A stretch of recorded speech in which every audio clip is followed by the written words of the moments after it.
হার্দিক পান্ডে যে কলকাতাতে আসবে এটা কিন্তু অলমোস্ট কনফার্ম হয়ে গেছে। কারণ হার্দিক পান্ডিয়াকে যদি চেন্নাই যেত তাহলে কিন্তু তাকে ক্যাপ্টেন্সি দেওয়া হতো না, এই ব্যাপারেই কিন্তু সে পিছিয়ে চলে আসে। এবং কলকাতাতে গেলে কিন্তু কলকাতায় এমনিতে একজনকে ক্যাপ্টেন দরকার, প্লাস তাদেরকে একটা ইন্ডিয়ান অলরাউন্ডারও দরকার। হার্দিক পান্ডিয়ার থেকে এখন বেস্ট অলরাউন্ডার এই টি-20 ফর্মেটে কে আছে সেটা নিশ্চয়ই তোমাদেরকে বলে দিতে হবে না, তোমরা সবাই জানো যে এখন ইন্ডিয়ার মধ্যে বেস্ট অলরাউন্ডার কে। তো কলকাতার এমন একটা প্লেয়ার দরকার যে কিনা তাদের ক্যাপ্টেন্সি মোটামুটি 5-6 বছর করতে পারবে।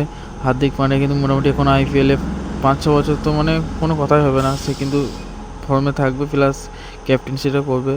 এবং তাদেরকে কিন্তু একটা অলরাউন্ডার দরকার। তো তারা কিন্তু যদি ফিউচারের জন্য ইনভেস্ট করতে চায় তাহলে কিন্তু হার্দিক পান্ডিয়া এখন সবথেকে বেস্ট চয়েস। তো এই বিষয়ে কিন্তু হার্দিক পান্ডিয়া কিন্তু যে স্পোক্স পার্সন আছে সে কিন্তু কোনো কথাই বলে নাই। সে বলতে চাইছে যে এখন হার্দিক পান্ডিয়া কোনো টিমের কাছেই যায় নাই যে আমি যেতে চাই তোমাদের টিমে, সে কোনো কথাই বলে নাই। এগুলো যেগুলো সোশ্যাল মিডিয়াতে ছড়াচ্ছে সেগুলো সম্পূর্ণ ভুয়ো তথ্য।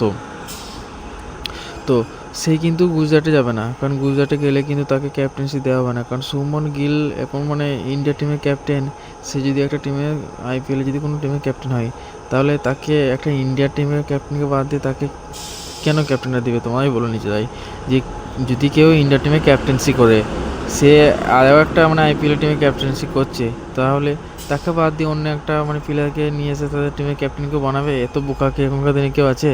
এবং হার্দিক পান্ডিয়া কিন্তু একসময় গুজরাটকে ছেড়ে চলে গিয়েছিল মুম্বাইয়ে, কারণ মুম্বাইয়ে গিয়েছিল বলে তাকে কিন্তু ক্যাপ্টেন্সি দিয়েছিল রোহিত শর্মাকে বাদ দিয়ে। কারণ ক্যাপ্টেন কিন্তু তখন ইন্ডিয়া টিমে রোহিত শর্মাই ছিল। তো এই বিষয়ে অন্য একটা ভিডিওতে কথা বলবো যে কীভাবে কী হয়েছিল সমস্ত কিছু। কিন্তু এখন যে সোশ্যাল মিডিয়াতে যে তথ্যগুলো ঘুরছে সেটাতে সেসব দেখেই কিন্তু মনে হচ্ছে যে না, হার্দিক পান্ডিয়া এখন কলকাতাতে যাওয়ার চান্স সব থেকে বেশি। কারণ হার্দিক পান্ডিয়াও চায় যে না, সে যে টিমে যাবে সেখানে যে সে ক্যাপ্টেন্সি করবে, এবং সে কিন্তু মুম্বাই থাকবে না, এটা কিন্তু ক্লিয়ার যে সে মুম্বাই থাকবে না। এবং যে টিমে যাবে সেখানে গিয়ে কিন্তু সে ক্যাপ্টেন্সি করবে। এবং কলকাতারও কিন্তু একটা ক্যাপ্টেন দরকার আছে, প্লাস একটা অলরাউন্ডার হার্দিক পান্ডিয়ার মতন কিন্তু বেস্ট অলরাউন্ডার কিন্তু তাদের দরকার, যে কিনা ভালো 4 ওভার বলও করতে পারবে, প্লাস একটা ফিনিশার হিসেবে কিন্তু তাদেরকে একটা চাই।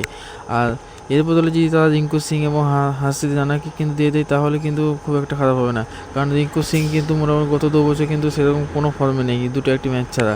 আর হার্ষিদ রানা তো 2026 আইপিএলে একটা ম্যাচও খেলতে পারে নাই চোটের কারণে, শুধুমাত্র তার একটা সিজনই ভালো গিয়েছিল 2025-এরটা, সে কিন্তু দুর্দান্ত বল করেছিল। এই জন্যই কিন্তু তাকে ইন্ডিয়া টিমের সমস্ত জায়গায় কিন্তু নিয়ে নেওয়া হয়েছিল, টেস্টে, ওয়ানডেতে এবং টি-20-তে। সে কিন্তু ভালো খেলেওছে, তাকে নিয়েছিল বলে।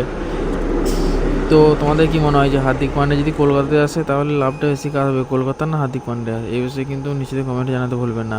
এবং ভিডিওটি যদি ভালো লেগে থাকে তাহলে চ্যানেলটি সাবস্ক্রাইব করে দিয়ে কিন্তু পাশে থাকবেন।